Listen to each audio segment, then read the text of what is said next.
The back door creaked as I pushed it open, my arthritic fingers struggling with the rusty handle. Another family dinner, another evening of entering my own home like a servant, all because my daughter-in-law Vanessa couldn't bear the sight of my limping through her precious front entrance. I'm Susan, and at 68 years old, I never imagined I'd be sneaking into the house my late husband Prince and I bought together 40 years ago. The same house where we raised our son Edgar, where we celebrated countless birthdays and holidays, and where Prince took his last breath 5 years ago. "Grandma!" Eliana's sweet voice rang out as I shuffled into the kitchen. My 7-year-old granddaughter wrapped her arms around my waist, nearly knocking me off balance. "Careful there, sweetheart." I steadied myself against the counter. "Where's your mother?" "In the living room, telling everyone about her new job promotion." Jasper, my teenage grandson, appeared in the doorway, rolling his eyes. "She's been talking about it for an hour." I pulled out a chair at the kitchen table, my hip protesting as I lowered myself down. Through the doorway, I could hear Vanessa's animated voice entertaining her guests. "Mom?" Edgar appeared, giving me a quick kiss on the cheek. "Why didn't you come through the front? The driveway's icy." Before I could answer, Vanessa's voice cut through the air. "Oh, Susan always uses the back door. It's just easier for everyone that way." She appeared in the doorway, wineglass in hand, her perfect smile not quite reaching her eyes. "We wouldn't want any accidents on the new carpet, would we?" My cheeks burned as I felt everyone's eyes on me. Jasper shifted uncomfortably beside me. "Actually," I straightened my spine, Prince's voice echoing in my memory, telling me to stand tall. "I'd prefer to use the front door like everyone else." Vanessa's smile tightened. "Oh, Susan, don't be difficult. We all know how challenging the steps can be for you. Besides, the kitchen entrance is so much more convenient." "More convenient for whom?" I muttered, but she had already turned away, her attention back on her guests. Eliana climbed onto my lap, her small hand touching my cheek. "Why is Mommy mean to you, Grandma?" "Eliana!" Edgar scolded, but I caught the flash of concern in his eyes. I hugged my granddaughter close, breathing in her sweet shampoo scent, but something inside me had shifted. 5 years I'd endured Vanessa's subtle jabs and not-so-subtle arrangements. 5 years of being relegated to the back door of my own home. Looking at the family photos on the wall, my eyes landed on one of Prince and me on our wedding day. His proud smile seemed to be telling me something I should have realized long ago. It was time to remind everyone whose house this really was. "Did you see her outfit?" Vanessa's voice drifted through the partially open dining room window. I hadn't meant to eavesdrop, but I'd gone outside to get some air during another of her dinner parties. "I mean, who wears those ancient sweaters to a family gathering? It's like she's stuck in the 1980s. Female laughter followed, and I recognized the voices of Vanessa's friends from her yoga class. I gripped my cane tighter, the evening breeze carrying more of their conversation. "And the way she shuffles around," Vanessa continued. "I swear she exaggerates that limp for attention. Edgar feels so guilty he won't let me say anything." My phone buzzed. A message from Mia, my best friend since grade school. "How's the dragon-in-law tonight?" I was about to respond when Jasper appeared beside me on the patio. "Gran, you okay out here?" "Just getting some fresh air, sweetheart." I patted the bench beside me. "Want to join me?" He sat down, fidgeting with his phone. "I heard what Mom was saying. She doesn't mean it, she's just being herself," I finished, managing a small smile. More laughter erupted from inside. "And she insists on coming to every family dinner," Vanessa's voice carried out. "I mean, doesn't she have her own friends? Her own life?" "Actually," I stood up, my voice loud enough to carry through the window, "I do have my own life, Vanessa. And my own house." The laughter stopped abruptly. Jasper's eyes widened. I walked to the window, each step deliberate despite my hip's protest. Vanessa sat there, wine glass frozen halfway to her lips, her friends looking anywhere but at me. "Susan, we were just discussing my fashion choices and mobility issues." I smiled, channeling Prince's quiet strength. "Perhaps next time you could offer fashion advice to my face." instead of entertaining your friends at my expense. Edgar appeared in the doorway. What's going on? Nothing, honey. Vanessa recovered quickly. Susan was just leaving, weren't you? Actually, I straightened up. I think I'll stay. After all, this is my house. The room fell silent. One of Vanessa's friends choked on her wine. Mom? Edgar started, but I held up my hand. It's fine, Edgar. I'm going to call Mia. She's been wanting to catch up. I turned to leave, then paused. Oh, and Vanessa, that sweater you're mocking. Prince gave it to me on our last Christmas together. I'd rather wear his memories than your judgment any day. As I walked away, I heard Vanessa's friends making excuses to leave. My phone buzzed again, Mia calling this time. You won't believe what just happened, I said when I answered. Come over, she replied. I've got wine and 40 years of friendship that says you need to talk. For the first time that evening, I smiled genuinely. Sometimes the best revenge is simply standing your ground. The attic stairs creaked under my feet as I made my way up, flashlight in hand. After last night's confrontation with Vanessa, I knew it was time to find those documents Prince had always insisted we keep safe. Gran? Jasper's voice startled me. Need help up there? Come on up, sweetheart. I switched on the dusty overhead light. Help your old grandmother dig through some boxes. Jasper emerged through the attic door, wrinkling his nose at the musty air. What are we looking for? The truth, I murmured, running my fingers along a stack of old boxes. Your grandfather was very particular about keeping certain papers. We worked in comfortable silence, sorting through decades of memories. Jasper paused occasionally to examine old photographs, asking questions about the people and places frozen in time. Who's this? He held up a faded photo of a young woman standing proudly in front of a run-down house. That's me, age 22, I smiled, taking the photo. The day Prince and I bought this house, everyone said we were crazy. It was practically falling apart, but Prince... I swallowed hard. He saw the potential. Mum says you got the house in the divorce. I looked up sharply. Divorce? Your grandfather and I were married until the day he died. Who told her that? Jasper shrugged, looking uncomfortable. She tells people different stories sometimes. My hands trembled as I opened another box. There, beneath years of tax returns and birthday cards, was the manila envelope I'd been searching for. Found it. I pulled out the deed to the house, Prince's will, and all the documentation, showing our joint ownership. Your grandfather made sure everything was in order before he passed. Gran? Jasper's voice was quiet. Why does Mum treat you like this? I set the papers aside and took his hand. Sometimes people feel threatened by things they don't understand. Your mother, she's afraid of not being in control. It's not right, he said firmly. Dad should say something. Your father's caught in the middle, honey. But don't worry, I'm done being pushed around. The attic door creaked open again and Edgar's head appeared. Mom, Jasper, what are you doing up here? I held up the deed, finding proof that some stories need correcting. Edgar climbed up, taking the papers I offered. His face darkened as he read. Mom, has Vanessa been telling people you and Dad divorced? Among other things, I said softly. But these papers tell the real story. Your father and I built this life together, Edgar. Every brick, every floorboard has our history in it. Edgar sat heavily on an old trunk. I had no idea she was... I know, honey. I touched his shoulder. But now you do. And things are going to change. The afternoon light filtered through the dusty attic window, illuminating 3 generations of our family, surrounded by the truth we'd uncovered. What do you mean you're moving back in? Vanessa's voice echoed through the living room. This is our house now.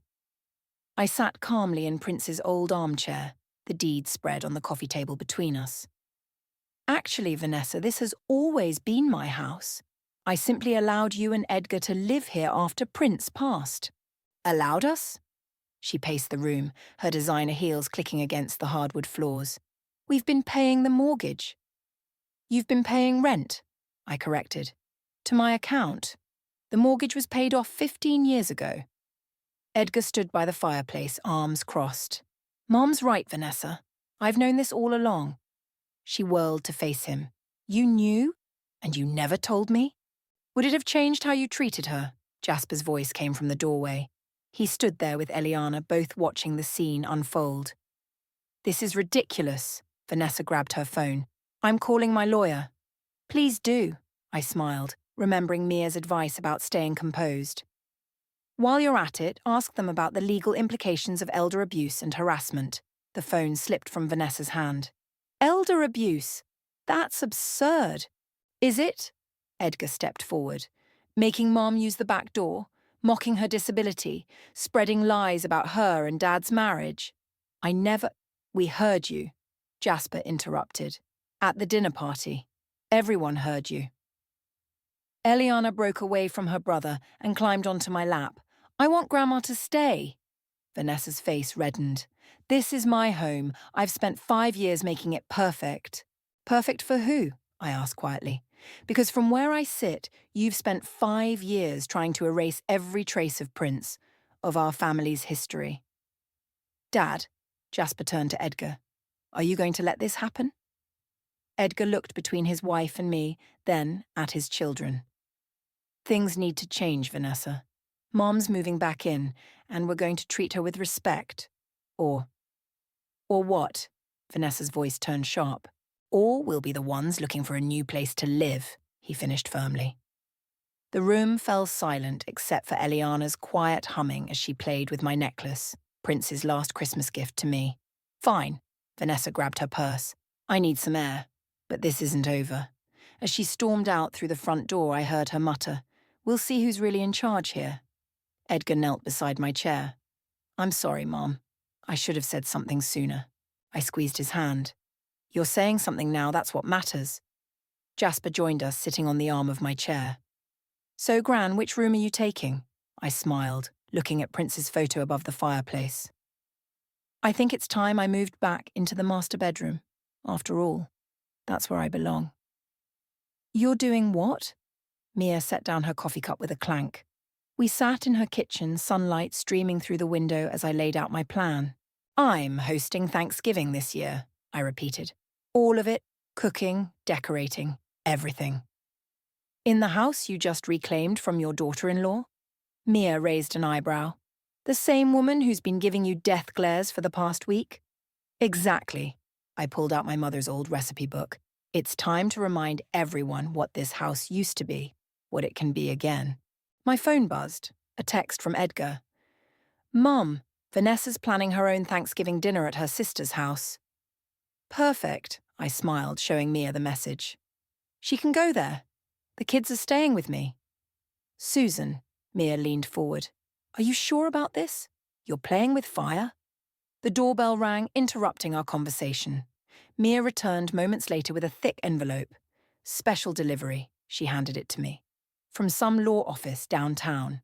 My hands trembled as I opened it. Inside were documents from Prince's old attorney responding to my inquiry about the house's legal status. Well, Mia prompted. It's all here. I spread the papers across her kitchen table. The original deed, Prince's will, everything proving my sole ownership. Even documentation of all the rent payments Edgar and Vanessa have been making. So what's your next move? First, I pulled out my phone, I'm calling the family. All of them. I started dialing Prince's sister. It's time for a proper family Thanksgiving like we used to have.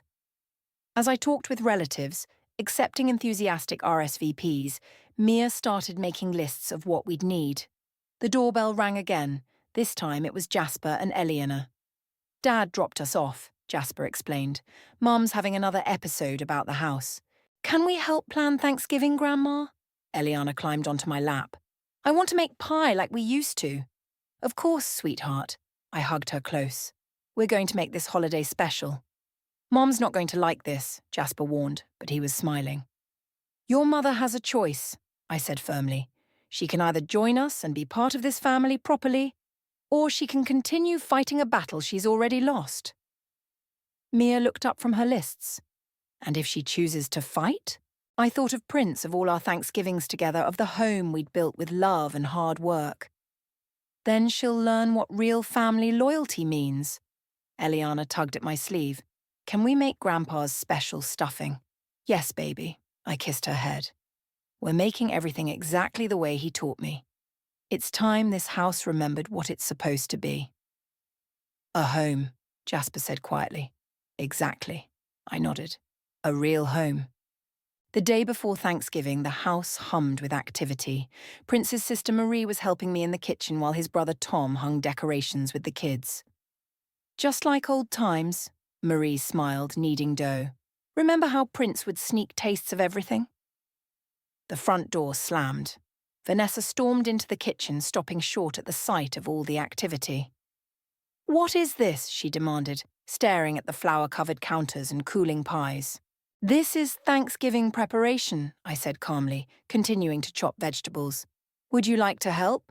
Help? I told you we're having dinner at my sister's. Edgar appeared behind her. Actually, honey, I've been thinking. We should stay here. What? Vanessa's voice rose, but I already told everyone. Everyone's coming here, I interrupted. Your sister too, if she'd like. I've invited the whole family. The whole family? She looked around at the familiar faces. These people aren't your family anymore. Prince is gone. The kitchen fell silent. Marie's hands stilled in the dough. Vanessa, Tom's voice carried from the living room. You might want to rethink those words. Jasper appeared in the doorway. Mum, stop it. Just stop. No, you all stop. Vanessa grabbed a stack of plates from the counter. This is my kitchen, my... Put those down. Edgar's voice was firm. Those were my father's mother's plates. Oh, more family heirlooms? She set them down with a clatter. Like this whole house of ancient memories you won't let go of? Those memories, I said quietly, are what make this house a home. Something you've never understood. Eliana slipped past Vanessa to hug me. I remember, Grandma. I remember when Grandpa used to lift me up to put the star on the Christmas tree. And when he taught me to play chess, Jasper added, right there in the living room. And when he danced with Mom at their 40th anniversary, Edgar said softly. The last party we had before he got sick. Vanessa looked around at all of us, her expression flickering between anger and something else. Perhaps realization. Fine, she grabbed her purse. Have your family dinner. Live in your precious memories. I'll be at my sister's. Vanessa, I called as she reached the door. Tomorrow's dinner is at 4. There will always be a place for you at this table when you're ready to be part of this family. She paused, hand on the doorknob. For a moment I thought I saw her shoulders shake. Save your charity, she whispered, and left. Edgar moved to follow, but I caught his arm. Let her go, son. Sometimes people need to lose something to understand its value. Marie resumed kneading the dough. Now, where were we? Ah, yes. Prince's favourite dinner rolls.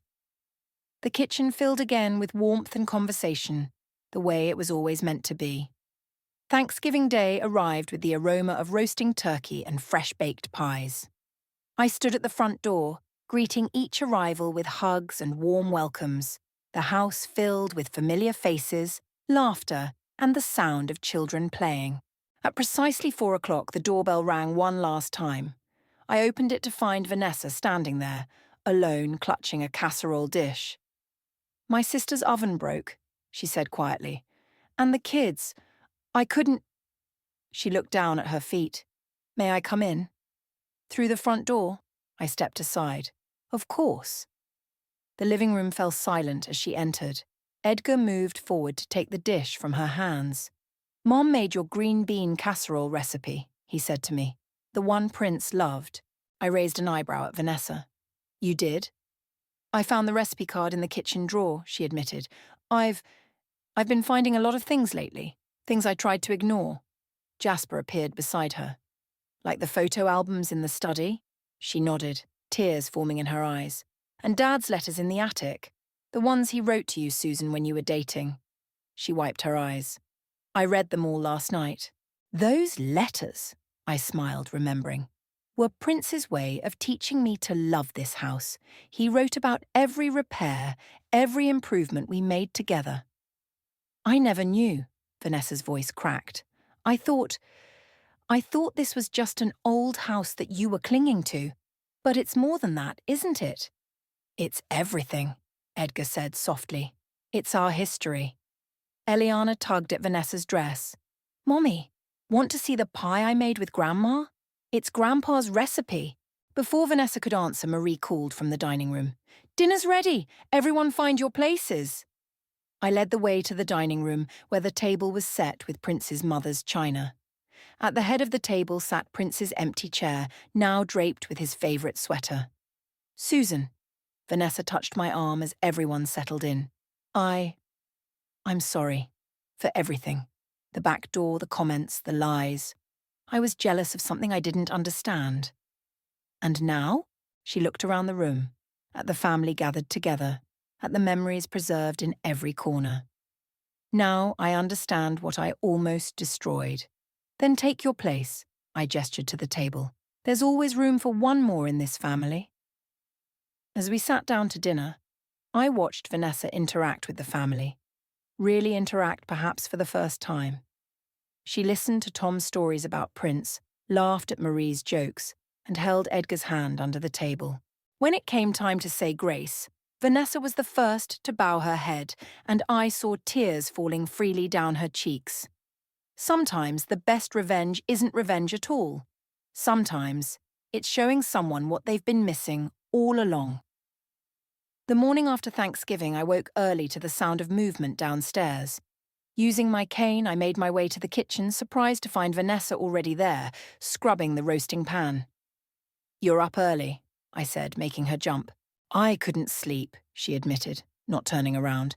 I kept thinking about something Prince wrote in one of his letters. Oh? She dried her hands and finally faced me. He wrote about your first Christmas here. How you both sat on the floor eating takeout because the kitchen wasn't finished yet. But you were happy because it was yours. I remember that night, I smiled, easing into a chair. We had Chinese food and cheap champagne. I've been redecorating this house for 5 years, Vanessa said quietly, trying to make it perfect. But it was already perfect, wasn't it? Every scratch, every worn floorboard. They're all part of your story. The back door creaked open, and Edgar came in carrying fresh bagels. Morning, Mom. Morning, honey. Edgar, Vanessa touched his arm. I want to move. My heart stopped. After everything, was she still trying to separate my family? Not away, she added quickly, seeing my expression. Just upstairs to the guest room. The master bedroom belongs to your mom. Edgar looked between us, confused. But all your designer furniture can go into storage, she finished. Or better yet, we can sell it. Use the money to restore some of the original features of the house. She turned to me. If that's okay? I reached for her hand. The house would like that. Mom! Eliana's voice carried down the stairs. Jasper's helping me pack up my room. Can we paint it like it was in the old photos? Vanessa squeezed my hand before letting go. Yes, sweetie. I'll be right up to help. As she left, Edgar sat beside me. Is this real, Mom? The change in her? Time will tell, I said, patting his cheek. But I think she finally understands what Prince always said. A house is just walls and windows until love makes it a home. The sound of laughter drifted down from upstairs, followed by the thump of furniture being moved. Through the window, I could see Mia arriving for breakfast, using the front door like she always had. I stood up, leaving my cane propped against the chair.